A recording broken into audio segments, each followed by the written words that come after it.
Upės santakoje stūkso galingas Punios piliakalnis. Dalis istorikų teigia, 14 amžiaus pradžioje čia stovėjus Pilėnų pilį. Ją gindamas su savo didvyriais žuvęs narsusis karžygis Margis. Pilies būta išties didelės. Piliakalnio aikštelė užima daugiau nei hektarą. Ją saugojo pylimas, per kurį buvo įvažiavimas kiemą. 4 metus pradedant 1958-aisiais piliakalnį tyrinėjo archeologai. Sudegusių ir suanglėjusių stačių rąstų liekanos. Tai viskas, kas liko iš Margio laikų pilies.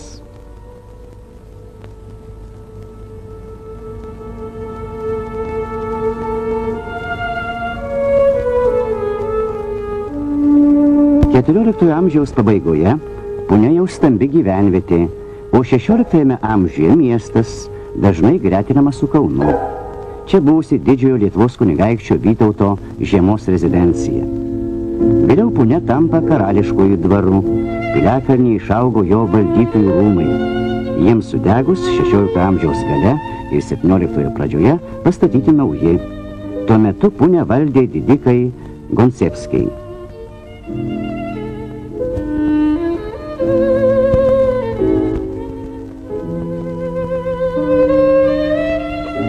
Pilių chronologiją padėjo nustatyti rastieji daiktai. Ypatinga vieta tenka kokliams.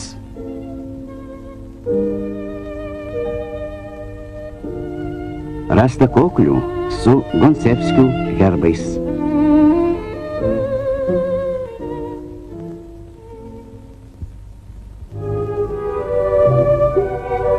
XVII amžiui priklauso mūrinių pastatų liekanos, akmeniniai kiemo grindiniai, mūriniai įvažiavimo sutvirtinimai.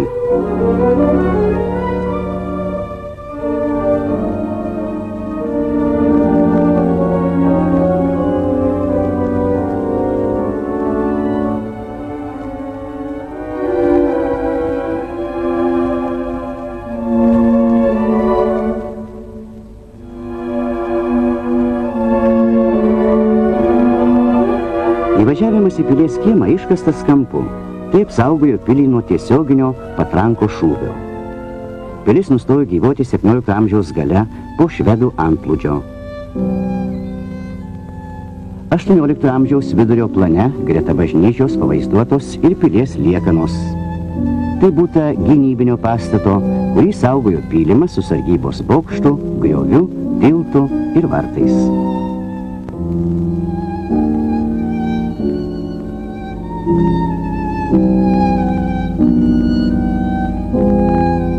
Ilgą laiką manyta, kad įvažiavimas per pylimą iškastas vėlyvuoju pilies statybos laikotarpiu.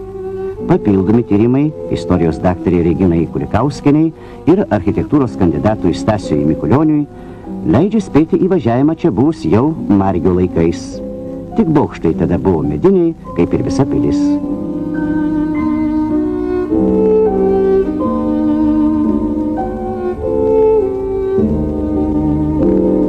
Miestelio tuo metu būta tarp bažnyčios ir piliakalnio, prie kelio iš pilies. Miestelio vieta netyrinėta. Paprastų puniškių namai ir miestelio gatvės turėjo būti panašios į to meto medinius vilniečių namus.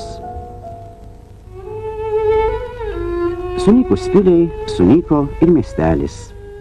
Naujai besikuriančio miestelio namai nedaug ko skyrėsi nuo senojo.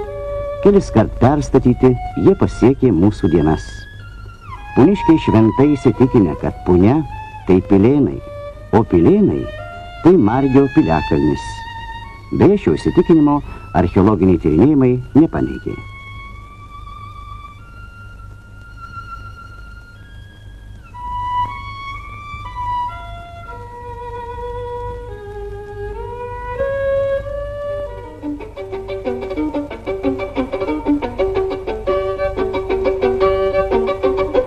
Pagal specialistų rekomendacijas sutvarkytas ir rūpestingai prižiūrimas piliakalnis šiandien atlieka dvi funkcijas. Padeda formuoti jaunosios kartos pasaulėžiūrą, moko gerbti kultūrinį palikimą. Kartu jis harmoningai įsiliejo į naujai pertvarkomo miestelio peizažą.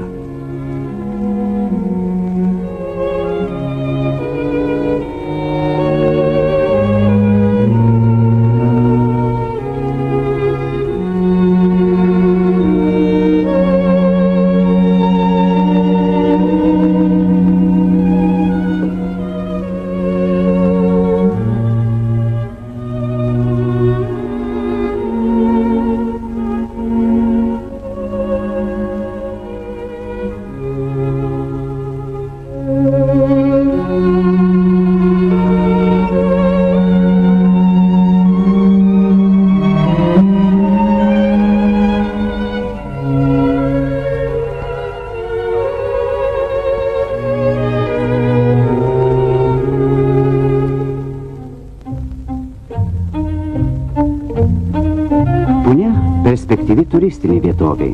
Miestelis toliau nuo magistralinių kelių, bet turi puikų susisiekimą, reto grožio gamtą. Jo ateitis daug priklausys nuo sutvarkymo.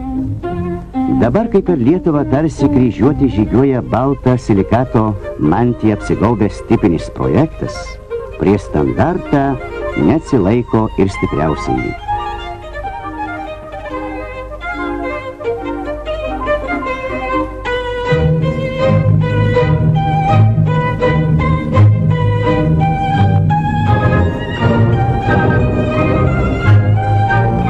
Punioj tipiniai namai statomi tik miestelio pakraščiuose. Centras formuojamas pagal individualų projektą. Jį paruošė Vilniaus kolūkių statybos projektavimo instituto architektas Juozas Zinkevičius. Bakūžės pakeis šiuolaikiški gyvenamieji namai, modernūs visuomeniniai pastatai.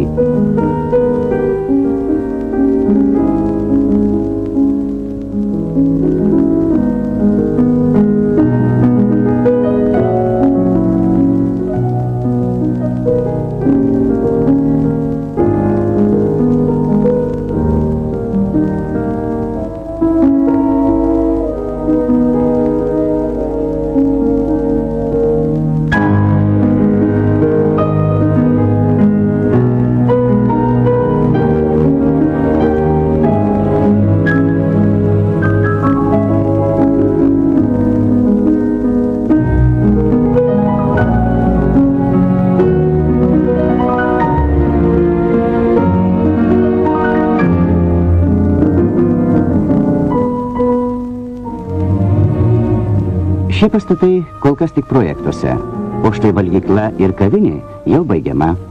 Pastate numatyta poilsio kambariai svečiams ir turistams. Naujieji pastatai į pilis nepanašus. Savo formomis jie susišaukia su geriausiais praeities liaudies architektūros pavyzdžiais. Istorija tai ne sausa šaka, tai šaknys, kurios praeities kartų patyrimo sultimis maitina mūsų kartos kūrybinį kamieną. Ir turbūt neatsitiktinai naujosios Punios centre pirmiausia sutvarkytas viešasis šulinys, kaip amžinos gyvybės, neįsenkančios energijos, naujų kūrybinių polėkių simbolis.